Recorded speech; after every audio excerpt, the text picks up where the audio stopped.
I was a child of a broken home. Before I was even born, my father was a drug addict, and my mother was unstable and didn't understand the full concept of caring for a child, so I went into foster care.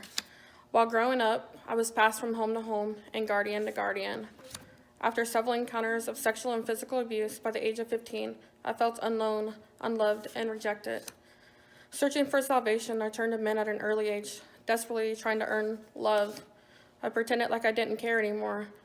I didn't want to exist. I saw no purpose for my life. So I attempted suicide on a few different occasions. It was an easy escape to end my pain. After almost dying, I tried to pull my life back together. I knew I had to do something. Around that time, I met a friend who invited me to church. At that time, I knew very little about God. I thought God was a man, so I kept him at a distance. I did not let him in. Instead, I ran from him. I thought he was like all the other men in my life, and I knew I didn't want to be hurt again. That first Sunday was just the beginning of my journey at church. When I wasn't able to attend church, I was introduced to the Women's Center. I have to admit I was hesitant and didn't know what I was getting myself into. I was so angry at God at that point. I didn't need anyone else to try to bring me closer to him. So I avoided the Women's Center and church for quite some time. Until a friend introduced me to my first appointment. I went to the first meeting angry because I didn't know what I even needed to be there, why I needed to even be there. What were they going to do for me? My heart wasn't in it. After the first initial meeting, I felt a sense of peace. A big weight had been lifted off my shoulders. I already felt loved. Someone listened to me without judgment. That was important to me because I felt like I never was heard or never given the opportunity to speak. I felt wanted. I wanted more of what they had, so I continued to go back. I counseled there for about a year before I decided to take Making Peace with Your Past. It was a huge step for me in the right direction. I got to see how God played a bigger role in my everyday life.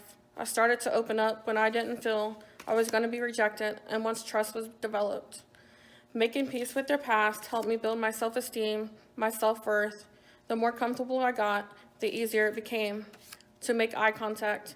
I learned to love more often, breathe a little deeper, and to believe and love myself. Love is just not a feeling, but also shown in someone's actions.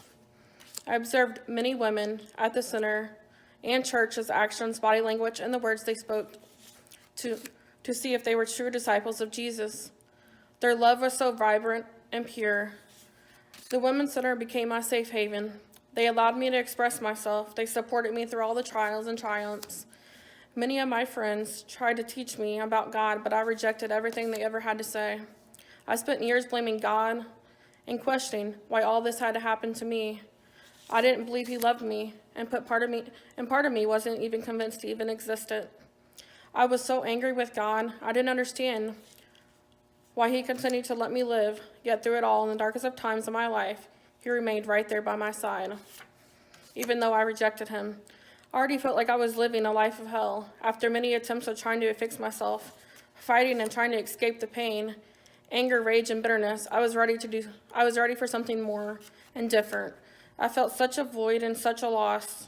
I tried to fill the void and emptiness I felt in my heart, but no man could ever fill that void.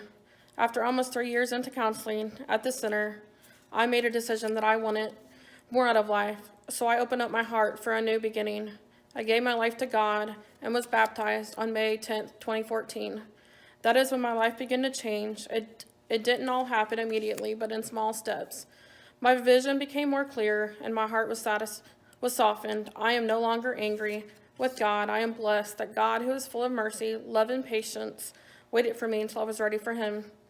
After the baptism, I started having more of a connection to God and started to notice God working in my life in powerful ways. I realized I was no longer a victim, but a survivor.